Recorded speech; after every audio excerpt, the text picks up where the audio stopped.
Really excited to have Thomas Bean join me here for this webinar today. These are trying times for marketers, and it's critical that they adapt, that all of us adapt to these times and do so in sort of an intelligent, pragmatic, and frankly, rapid way. Just to introduce Thomas, we've known each other for several years now. We first met when he was CMO of TIBCO, where we established a partnership there to help him drive customer voice as a primary strategy across his company. And he's been a huge proponent of customer voice for many years. He's a very, very well-respected marketing executive. In 2017, he won the Marketing Executive of the Year award. And more recently, last year, joined Druva as CMO and just driving some terrific changes there at the company. So Thomas, thank you for being here with us to share your expertise and insight so generously with the audience. Oh, you're welcome. Voice of the customer is my favorite topic, so I'll take any opportunity to talk about it. And Adele, if you can move on. Just briefly about me, I'm also delighted to be joining you guys here today. I'm the founder and CEO at TrustRadius. I'm a serial entrepreneur, but I'm really passionate about the topic of customer voice as well. And also the idea of how do you establish trust with buyers and with customers, and how customer voice can be a central strategy in driving trust. So let's just start by setting the scene, Adele, if we can move on. If we can go back to the previous slide before we do the poll. If we can do the slide, yes, the new normal, that's right. So marketing is rapidly changing in these times. Just at a high level, digital, if 67% of the buyer's journey was happening online previously, COVID-19 and the whole work from home environment has slammed that into overdrive. You could argue that 100% of the buyer's journey is now done online. Even sales interactions are done through web conferencing software through this. I know this second point is a point that Thomas feels really passionate about. Buyers really just don't want to be sold right now. They have acute problems and they need solutions. They're redirecting their spend into new categories of spend, attention spans are shortening. All of you as marketers being asked to do more with less, and your brethren in sales are frankly struggling right now. Breaking down doors to drive new prospect conversations is really difficult right now, and cutting through the noise and getting new expenditure allocated is really difficult right now as well. So that's the new normal that we're seeing. Thomas, I'd love to hear your thoughts in terms of what you're seeing. Yeah, absolutely. Well, it's interesting. One of the most powerful sentences in marketing, things have changed, is more relevant than ever. Everything has changed, and we need to make sure that we understand completely that change. Buyer behavior has changed. In my world, they're all rushing to the cloud. They will never buy the same way. They're not going to use the budget the same way. But we also need to change all of it ourselves. We need to hit the right themes. We need to provide the right experience in the right format, because the span of attention is going to be shorter. We need to compensate what we cannot provide to them via events, as an example. And ourselves are going to have to also to manage with different budgets. So we need to be hyper-focused on ROI. So the overall mission doesn't change. We need to start the right conversations. But I think we will need to do it by establishing trust and being super relevant. Let's move to the next slide, Adele, please. Well, before we move to the next slide, we'd love to hear from you. So we've talked about what we see as the new normal. What are some of the things that you're struggling with right now? What is your number one priority? If you could select one of these, we'd just love to hear from each of you.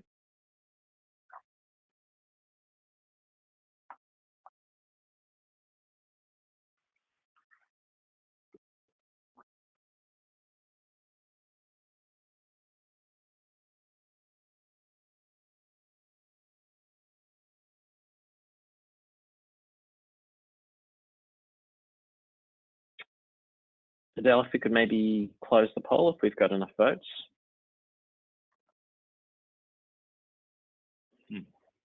Interesting. So by far, number one is enabling sales. We did another webinar recently, and that also trumped the pack in terms of coming in number one. updating messaging and finding lead sources in equal tie, new officer promotions and cutting spend way behind. So Thomas, reactions to this, in your organization, the focus on enabling sales, is that number one for you right now, or is something else taking precedent?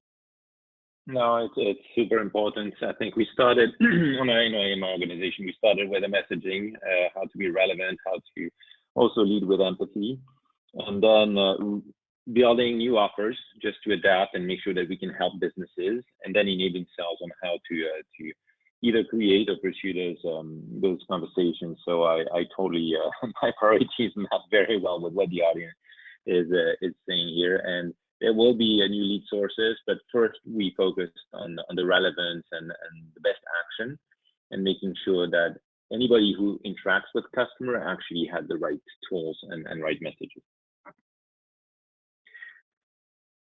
So in this new world that we're all living in, we're acutely all aware of the challenges, and sounds like pretty aligned on priorities. But if we kind of try and build an action plan out of that, I think the first thing to really realize is that in a digital first world where buyers are, frankly, online a lot more of the time, and it's the only channel that we can reach them through. We can't reach them through events. We can't reach them through face-to-face contact. It's critical that marketers have a solid engagement strategy to engage those buyers in those digital channels. And as Thomas alluded to, having the right message is really, really important. Thomas, I'd love to kind of pause just on that point and talk about how you're adapting your messaging. Yeah, indeed, what we've done is stay very close to our customers, of course, and try to understand from them what they were facing, the hardships they were seeing. And there were many, the confinement. So Druva is a company that provides data protection from the cloud. So we protect endpoints, data centers and such. And we've seen our customers being impacted and also prospects being impacted in ways that sometimes we had not anticipated, such as the fact that nobody can get into a data center right now, or the supply chain is being disrupted. So the legacy solutions they've been using cannot help them scale at a moment where everything goes digital. So the work on the messaging started really with the customers, hearing what they were facing, and then adapting so that we could be to the point and showing how we can help face those hardships. And there will be an example later in the presentation of how we've taken some of our quotes from reviews and put it as a campaign just to explain, hey, the solution is out there. We help people manage remotely their infrastructure or protect their data and their people in a remote workforce situation. And instead of spinning it and trying to find a message, actually, we just took what our customers had done and we used it as the evidence that, yes, there's a solution that can quickly be put in place. So I think you're really speaking to the second two bullet points there, which is proving relevancy, adapting your message to be pertinent for the here and now. 3 months ago, there may have been messages that you've led with that are now less important, and there are messages that you lead with today that may not have been the priority messages 3 months ago. So I think as marketers, all of us have to step back and really be intimate with our kind of customers' pains right now and understand how we need to flex aspects of what we do in order to relate in the most effective way to our customers. And it's always going to be 1,000 times more credible if we have customer evidence that can back up those claims, and if that's from a robust third-party source like a review, even better. So that's all about creating trust. Starting conversations that sales can actually close, not just MQL. So I think there has been a movement in demand generation circles for some period of time now to think more full funnel, both in terms of looking beyond the MQL to, does it convert to an SEL, but more so, can you help move that deal along in some way, either through enablement or through nurture? Thomas, are you doing anything kind of different in that area today? Yes, more how-to content. The why, I think, if you have the right message, the why is evident to everybody. So explaining how our customers or prospects can actually leverage quickly and get their data protected became even more important. So really, in the spirit of providing a solution, explaining them that the solution is not that far. Success or actually having a solution to their issue can easily be done. That's what they're looking for right now, a solution, not a fancy concept. So making sure in the content we provide and also in the format, I mean, nobody has time for even like a half a day training, really practical element that show, hey, the solution is here, you can be done in a matter of hours, of days in our domain at least. So making sure that we accelerate kind of that education. If you've done a good job understanding the issue and messaging it right, then you can be super practical. We hear from quite a few companies that ad budgets have been cut. In some cases completely, in other cases just winnowed down. Yet those lead targets don't seem to be cut by anywhere near the same amount. So business as usual is no longer possible. It's really critical to get a higher ROI on ad spend. So strategies to make sure you're concentrating your ad spend on the buyers that are most likely to convert, that have the highest purchase intent, is critical. Also, understanding how to do optimization of conversion is really critical. So we're going to be talking about that today, about how you can drive conversion, lift in nurture and on lead forms and so forth. And of course, with the absence of events as a lead gen strategy, we do need to diversify our lead sources. Back to the poll, that was an important objective for this audience, was to diversify lead sources, again, after enabling sales, and equal with adapting messaging. And I know that I personally, as CEO, have directed my company to be first and foremost focused on customer retention. And frankly, expansion opportunities from existing customers are going to be easier than net new logo acquisition in this type of environment. So a lot of marketers now are putting, I think, a lot more energy on install-based marketing. Thomas, would you like to kind of comment on any of those bullet points before we kind of dive into some of the specific areas? Yeah, I think there are new aspects we all need to look at. In our context, one thing we're looking at very hard is partners. Joining forces with our partners and customer. We have joint customers, so we can use the same principles.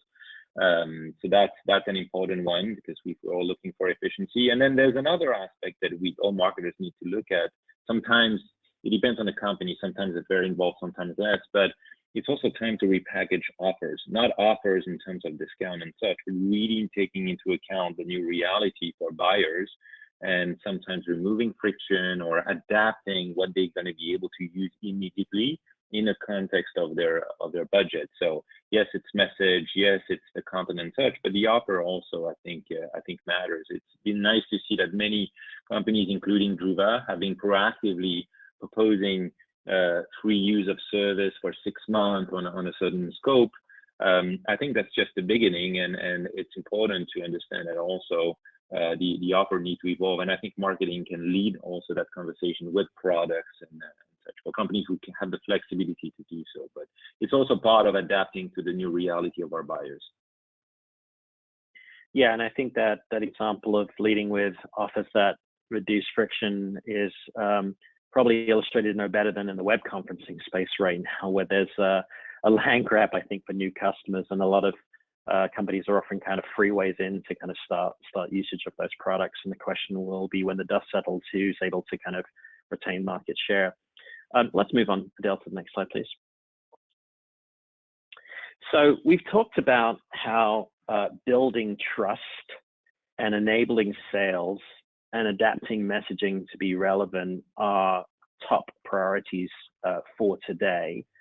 Customer voice, I would argue, has always been pivotal, but I think it's now become fundamental when in a world where there are very few other mechanisms to build trust with people face-to-face, no face-to-face sales interactions, no face-to-face contacts at events, buyers are turning to sources that they trust. And the number one source that they trust are people who live in the same shoes as them every day and live in the same trenches. So, even before COVID-19, 52% or 55% of B2B tech buyers were using customer reviews as part of their journey. And that rapidly outpaced the usage of vendor-produced content and even analyst reports. they still care a great deal about the tangible things like product demos. They still spend a lot of time on a vendor's website. But the reason that they want to hear from their peers is that they want the whole truth. Thomas, I know you've been a believer now for many, many years in the voice of the customer, but would love to hear kind of your take on why this is so fundamental in these times in particular. Well, I think our job fundamentally, even not considering the crisis, our job in marketing is really to understand and cater to the needs of our customers.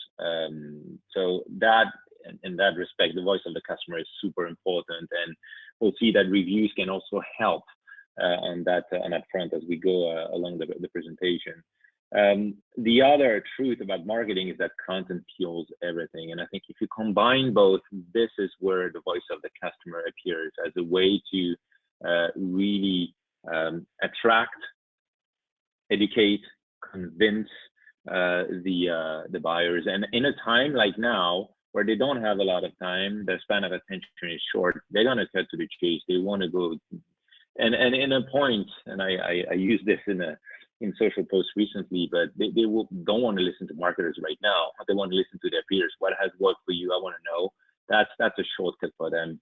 So we get with the voice of the customers this great content, which is of high quality because it speaks the language of the customers and is validated. And I think that's the one of its most important value. It's third party. They know that it comes from their peers, and that's important. I mean, and that's also an element we'll come back to, but this is where it's important to think in terms of the voice of the customer, not only in terms of, oh, I have the best score on that market and such. It's really about transmitting more about that customer experience, why they chose your solution, how they're using it, what for. This is what critically matters. This is why I talk about content and not just the score. Yes, the awards are all nice. We look good with them, but what the audience really wants is good content. And you can see this very strong statement in that poll, and that's something that impacts everything we do. Scores can be tricked, but the voice of the customer is something they trust, and we'll show you a few ways on how you can actually sharpen that voice and use it to your benefit. Yeah, I'm really glad you raised the point about scores can be tricked. I mean, one of the things we've seen that's been a rampant problem in the customer review space is that on most sites, it's pretty easy to manipulate your scores. I've heard of one leading company in the security space that was paying their salespeople $1,000 to go drive 5-star reviews on a particular leading website. Now, we as a platform correct for that bias. But beyond that, we've learned in our research with buyers that buyers only partly care about scores. They may eliminate a product from consideration. They may put it on a short list. But at the end of the day, they pick products because they believe that they are a fit for their use case. So they care a great deal about who is saying something. Is it someone they can relate to? And they care a great deal about what is being said. Buyers put a lot more emphasis on the quality of the content and the narrative of what's being said about a product versus just the numerical score that they know, frankly, can be gained on many, many platforms. Let's move to the next slide. So when we think about how a customer review strategy can benefit an organization, there's really a full funnel approach. Thomas, I'd love to have you actually speak to this slide in terms of how you think about the big picture of how customer voice and customer reviews impacts your business full funnel. Absolutely. So as I mentioned, once we can understand what the customer needs, we have the ability to impact all aspects of our job and our experience with the voice of the customer. The awareness, a previous version actually of this slide that we used in the past was calling it brand awareness, but we changed it to solution awareness. The brand is going to be built anyhow, and a lot of the way you're going to use the voice of the customer is going to be impacting the brand. But right now, we want to adapt the slide to the current day, where people are going to be researching for what they need immediately. So that's why that solution awareness is absolutely critical. And by having customers expressing what they've achieved with your solution, this is how you can put it forward, even in awareness, and we'll show a few things. The differentiation aspect is absolutely critical. You have a big opportunity to start differentiating even at the awareness level. And there might be a lot of demand generation people in the audience, hard to tell, but if you're thinking, yeah, well, that's fluffy, that's before the real stuff happens, I do think the awareness provides this perception and also provides the air cover that is going to benefit, that is going to start improving your conversion rates and such. When it comes to lead generation, I will show the example of what we've done, but the voice of the customer has that incredible power to give the additional element of trust that really pushes people to take call to actions, validates really what you're proposing, and you have measurable impact on your efficiency, and that goes actually all the way to the revenue, which is our goal, all of us, especially in those times. And that's where the voice of the customer is not a marketing weapon, so to speak. Weapon is not the right word, but asset. It is actually for the whole company, and we can absolutely enable salespeople to use it as a validation point. That's going to help them not only be competitively more aggressive and more performant, but also it's going to help sustain the value of their discussions because it's proven. And I think that's going to be extremely important as people are going to be very close to their budget. So that's an aspect. The voice of the customer can project prospects into the next step where they are successful, and we all want this to happen in the fastest way as possible. So they are really that North Star of that funnel that we can use to get people engaged, get people educated, and then get people convinced that you have the right solution. Yeah, you raised some really, really important points there, Thomas. I was on a call just yesterday with a head of marketing at a pretty good sized tech company, and their perspective was that voice of customer was something that was more used to enable sales, references, stories, etc., lower funnel conversion when someone's already interested. And my point was, no, I mean, in a world where 67 to now maybe 100% of the journey is done digitally, and a lot of the determination as to whether your product even gets in the consideration set happens before someone becomes officially an MQL, certainly an SAL. Voice of the customer and perception, solution awareness and differentiation are absolutely critical because a lot of decisions are going to be made prior to engaging with your company. And that's sort of the paradigm shift I think demand gen marketers need to get their head around is, what are the things that are outside their direct control before someone's formally in sort of a lead process that are happening that drive whether someone becomes a lead or not? It's not just their own nurture campaigns, it's the independent research that people are doing in trusted venues and the opinions that they are forming as a result of that exposure. That's really, really critical. And then I think your other point about voice of customer, actually, I'm rather fond of the term weapon. It may sound a little bit kind of tough, but I think, if you put two companies, sometimes people think defensively. They think about managing their online reputation to make sure they don't have bad things said about them. I like to think that if you've got a good product with strong customer loyalty, this can be an offensive weapon. Voice of customer becomes a sword, not a shield, that you can embed into your go-to-market in a highly proactive way. You shouldn't just be leaving reviews on review sites. If you've got strong content, you should be mobilizing that content and using it preemptively. And I'd argue that is a weapon. But we're going to talk about that more. But again, I'm rather fond of that word. Let's move to the next slide. I agree, Vinay, that marketing needs to be on the offense in those days. It might be counterintuitive, but we need to get on the offense. And interesting point you were talking about, the perception that people have about that everybody is trying to put the voice of the customer in a box. I would phrase it in this way. Everything you've heard about the voice of the customer is true, but you need to combine all of those elements and then you start having an idea of the whole power. So let's talk top of funnel. Solution awareness. You've done this now multiple times, but with customer voice at Tidco and Druva, customer reviews as a central strategy. Talk to us about how you went about thinking about building awareness using a platform like TrustRadius. Sure. So I think the reviews in general are fuel you can put on your awareness fire. But when it comes to awareness, especially in those days, we need to be super cautious. I know we all want to stand out with a very smart and edgy campaign. This can be super successful, but right now, are those campaigns really going to resonate as much, given the hardships that our audience is facing? Not so sure. So the relevance is super critical.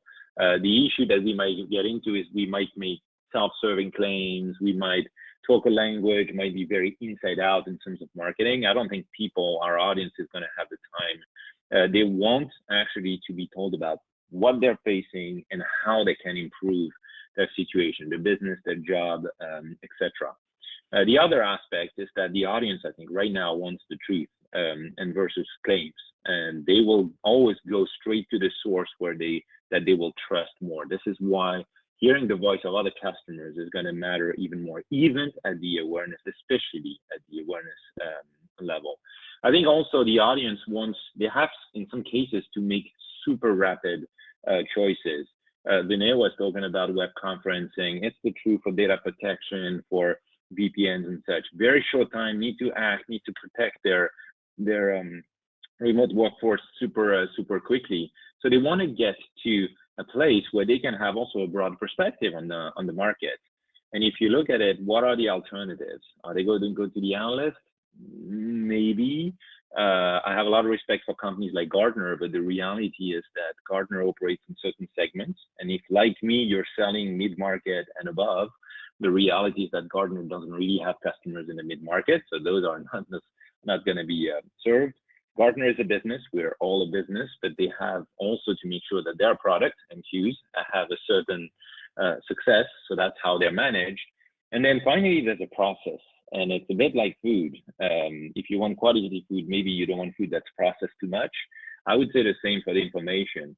Between the moment where feedback was provided to Gartner analysts, it's been processed many times, and you get a certain perspective. But we've kind of been playing phone game with that feedback. What you get with review sites such as TrustRadius is really straight the voice of the customer. So that's why I've always applied in my awareness campaigns this notion of the voice of the customer and really showing how customers are using it, which is the truth. And I've used it across billboards, across social and such. It's essential. And I think right now it's extremely important to have that genuine voice that you can leverage.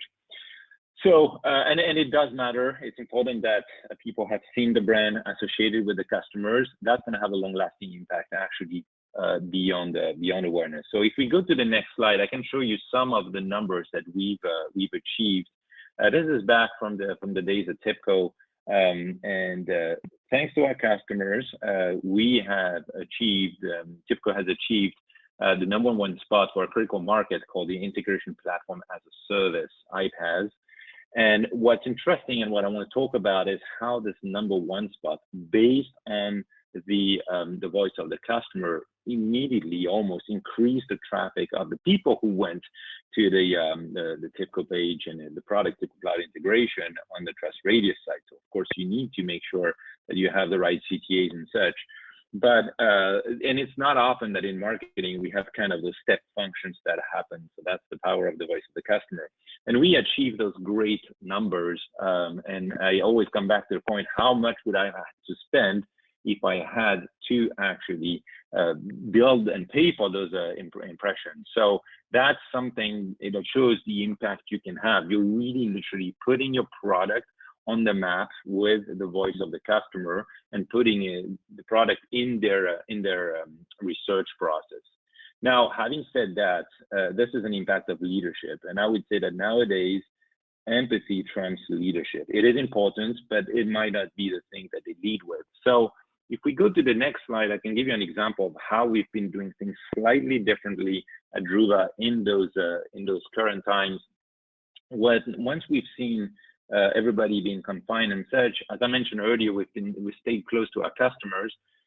and try to understand what they were facing. And a lot of them were telling us, hey, I need to adapt to this remote workforce. I need to give laptops to people. I need to make sure they have access to the data. So we've seen a lot of onboarding of solutions such as Office 365, and also, of course, a lot of people working now on laptops in a different context, in public networks, which potentially can put actually people and data at risk, because those users are not trained. They might do things that they might delete data, those kind of things. What Druva does is actually protect this data, back it up, and make it available, and identify ransomware.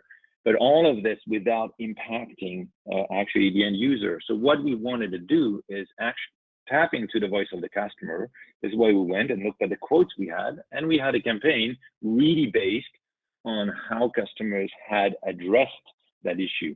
Similarly, and that's the one you see on the right. What you see on the left is another element, another impact of confinement. As I mentioned earlier, data center people could not access the data center anymore, so could not actually scale or even maintain their legacy on-premises infrastructures. We had customers and prospects starting to come to and say, hey, how can we do this remotely? And we have a cloud platform, so this is the way we've designed the platform. But instead of just leading first with the voice of Druva, we went to the TrustRadius reviews, took the quotes, and put this into our campaign. And we've had a lot of engagement. Sometimes the people would say, hey, I'll come back to you, but that is extremely relevant. I just need to put laptops in the hand of my users. But it's really how we've made progress. So that's a good way to act with empathy, leverage the voice of the customers. Yes, we can do that. This is how we help customers. If it's relevant to you, engage with us. So it's a good example of how you can modulate and adapt to the circumstances, leveraging the voice of the customers. And if we go to the next slide, just to maybe wrap up on this, not wrap up yet, but another opportunity in this idea of modulating the voice of the customer is how can you then use this platform, especially TrustRadius, to start differentiating, even at the awareness level. What people are going to do in such a platform is that they're going to compare actually the solution. And one of my favorite features within TrustRadius is this notion of questions, because you can then ask questions about how people and what customers have used your solution for. And this is your opportunity to show your strength. You can't fake it. If you ask the wrong questions, you're going to get no answers. But this is where you can really sharpen that voice of the customer and play it to your advantage. And this is where people are going to relate more to your reviews because they make more sense in their context. So they have that, they will be willing to engage way more. So that is absolutely a critical feature in which you started to validate and differentiate your solution very on. And that's, once again, I want to come back to the point. The score is interesting. Yes, it puts you on the map, but beyond the score, it's what's going to be in those reviews.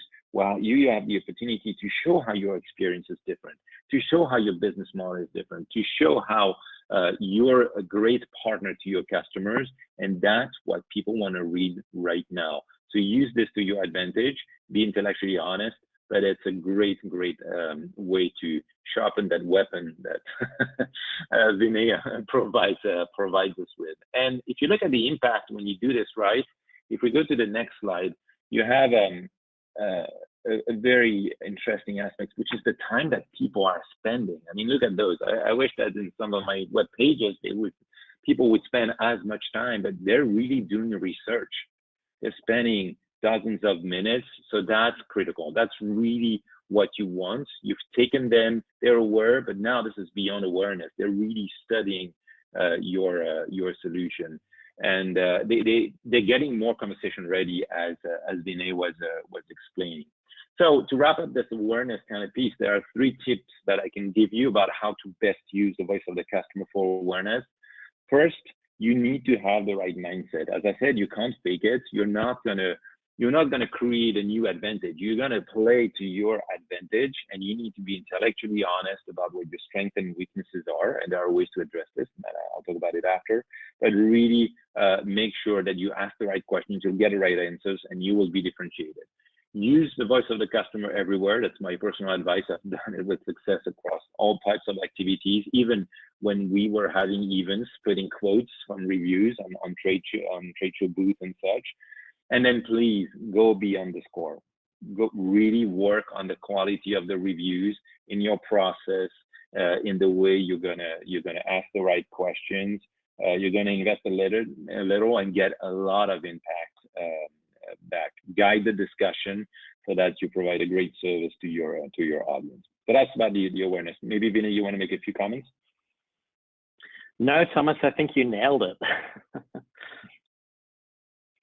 So we can now move on indeed to lead generation, which, as Vinay said, a lot of people sometimes just put voice of the customer in a box, and there are many things you can do in that domain. When I think about lead generation, to me, you're providing a journey to your audience, and this is the journey we need to redesign in those current times.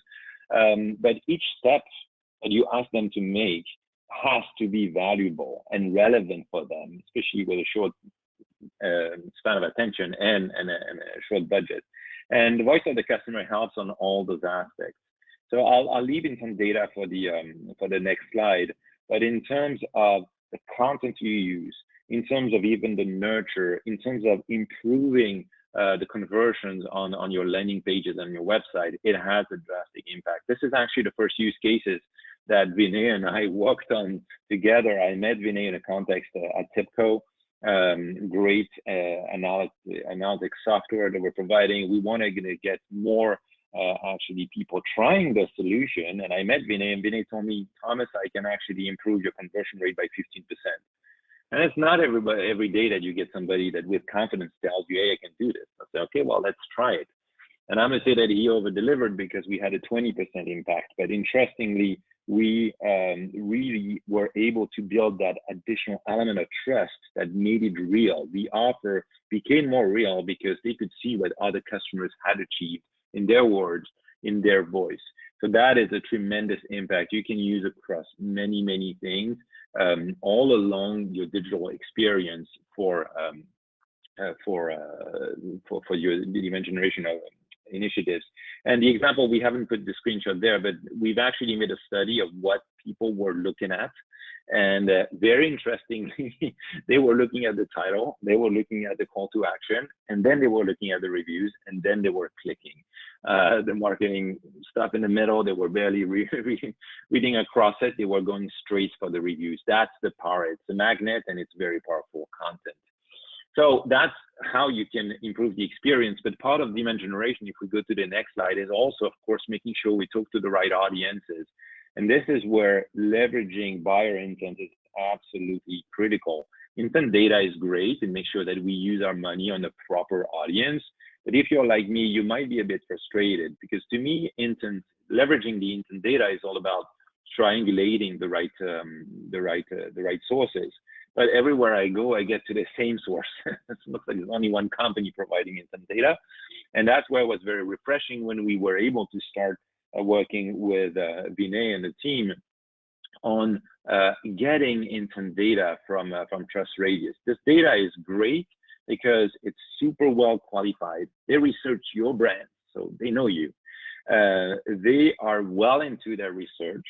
That's great. They are kind of mid-funnel probably. And it's timely. They were there like a few days ago.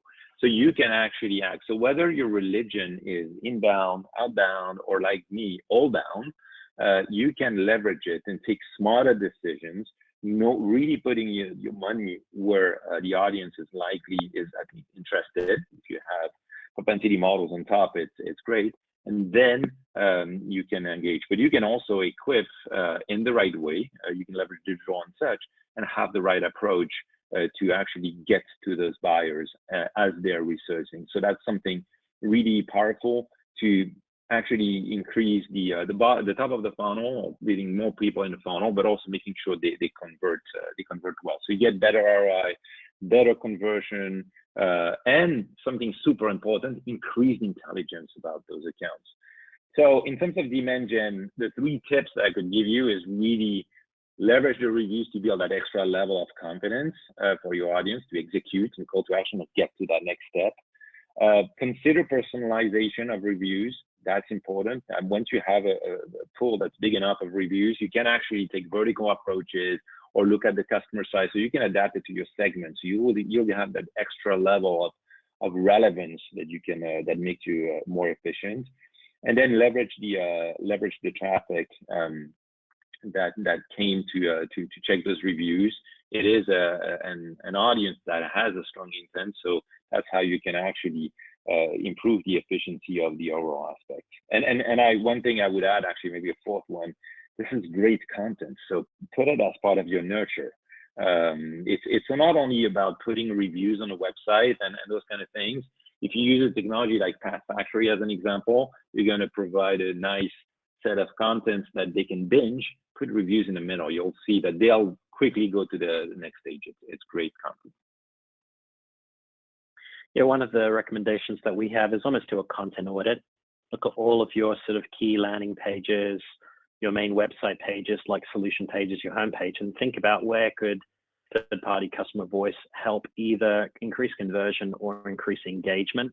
There are pages like the free trial page at Tibco that were conversion-oriented pages, driven traffic primarily through paid media, where the goal was lift conversion, get a higher ROI on that ad spend. There are other pages, like we work with IBM for a number of their products, where they include us on their main solution pages. They've seen a 30 to 50% increase in time on page by just driving engagement. That is engagement with your brand, engagement with your customers. You are building brand preference. They are much more likely to buy from you in the future if they develop that brand preference on property. And as Thomas said, nurture is an ideal opportunity, but look at your sales cadences as well. If you're using a tool like Outreach or SalesLoft or VanillaSoft, think about how you can build and breadcrumb customer quotes into those outbound cadences as well. Yeah. By the way, you spoke about the Tibco pages, but the Druva homepage that hopefully is going to go live early next week is going to have also the same reviews next to all the series of call to action we propose to them. So when I see something that works, I use it across the board. So the other aspect, and Vinay, if you can go back to the previous slide, Vinay spoke about content. It's quite important. This is actually one of the most recent activity we had with TrustRadius, where we took and gave a different form factor to this to the voice of the customer, so that we could equip sales. The conversation and the voice of the customer also impacts the conversation that sales are going to have. It's going to give them that competitive edge. It's going to give them the ability to validate their value more. So it's great to be used in sales materials, in RFPs, in decks, and such. There's a lot of value there. And in the same spirit of what I said about demand generation, the intelligence about which accounts are on market, are researching, is great input to provide to your salespeople as they look at their territory, strategy, etc. And it goes way beyond sales, to be honest. Customer success, your team, customers are going to actually also talk about issues in their reviews. It's just life, and it's great. You can have actually customer success reach out, address it, and maybe the customer is going to actually edit their review. But it's good to have this information. The product team is also very interested in getting customer feedback. Some feedback is going to creep up in some of the reviews about, oh, I wish they had this. This is great input. And then finally, marketing, us. It's great competitive information and great to identify the advocates that are going to be even more vocal. Some of them can actually get and do a deeper success story with you, or go public and talk to analysts and the press. So this is really the beginning of advocacy for many of those customers. So as you see, many ways to leverage this. So 3 tips on that end: communicate early to sales and build trust with them so that they're confident, they understand, and they will love it. Enable them on how to do this. Show them how they can use it, provide quotes, those kind of things, and then keep your content current. You're going to have more reviews. Keep the reviews fresh. Your audience and your internal audience also needs it. That's how you kind of snowball this approach. And if we go to the next slide, just to give you and wrap up that part of the presentation, this is the impact that we've made with TrustRadius at Druva in something like 8 months. Great increase in number of customers, great increase in reviews, and really this became one of the assets we use across the board in marketing. So I'm quite excited. A lot of recognition. This is TrustRadius is now a known name within Druva as one of the sales and marketing tools that we can use. But also super excited about the partnership. I like TrustRadius because great customers. Well, I like what they do, but great customer success team, great partnership. The principals, they stay very close to their principles. That's actually fundamental for a business. And they're actually quite innovative. So always working with us to try to find new ways to make a bigger impact. So quite happy as a partner and a customer. And yes, you'll see even more. You'll see Dhruva use even more the voice of its customers. Awesome, thank you. Well, just to conclude, and then we'll have a chance to answer one or two questions. You know, obviously these are very, very trying times for us, and survival is our first goal. But I think as marketers and as leaders, we have a chance to position our business to not just survive, but to thrive. I don't know how many of you are into Formula One or car racing. I know Thomas is a fan. But one of the things that you do in car racing is you brake before the curve and then you accelerate through the curve, meaning that you often make investments and strategies that actually allow you to come out ahead of the competition once the recession is over. I think Thomas and I share the belief that marketing has forever changed, and that the leading companies are the ones who will adapt, but also recognize that these are not just short-term adaptations, that they're probably things that we're going to live with. We're not going to go back we're not going to be less digital after COVID-19. Digital is kind of here to stay. Customer centricity is here to stay. Being adaptive with our messaging is being here to stay. Really thinking about how we arm sales effectively and critically without the abundance of MQLs for them to trip over, I think is a trait that will stick and persist. But Thomas, I'd love to hear from you, you know, on this topic of how you think life will be post COVID-19 and how marketing innovations we're making today will stick. I think indeed everything is going to be digital. Well, first I want to talk about, I think the buying patterns are going to change drastically in the way budgets are going to be used, in the way what they're going to be used for, but how they're going to be. I think business models are going to change, and things like SaaS are actually the way to go. So we need to adapt to that reality of the buyers first, and then make the most of it. Going digital is great. It gives us the opportunity of having more information about what the buyers are doing. It provides us the ability to go big on certain aspects, but it's a different experience. So we need to, more than ever, innovate faster, very, very close to our metrics, and velocity matters a lot in the way we're gonna evolve. We're gonna have new opportunities. We're gonna see new challenges. Technology sometimes, as we had at the beginning of the webinar, throw some curveballs our way. But it's the ability to rebound and to adapt. Sometimes, you take the turn a bit too fast, and you need to slide a little bit, but we need to make it work. So I think it's a great opportunities, and we've been going in that direction. It's just an acceleration of what we need to do, but we need to be super focused on our customers, but we can all make this work way better. Well, Thomas, thank you so much for joining us. We are now at time at the end of the webinar, so unfortunately we'll be able to get to the questions. But I did want to quickly do a promotion for the next webinar that we have on this series on April 29th. Joining us will be the Director of Demand Generation at Matillion, a company in the ETL space.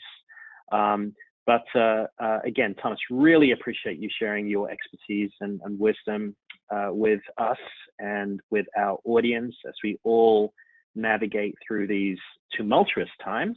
But again, I believe the positive message here is that if we're able to adapt, we will not only survive, but thrive in terms of building better marketing machines that really allow us to be customer-centric and to differentiate and distance ourselves from the competition make our customer's voice a true weapon, and again, develop again a sense of customer intimacy that can help across our business. So thank you, Thomas. Thank you, audience, for joining us today, and goodbye. Thanks for having me. And if anybody has any questions, contact us.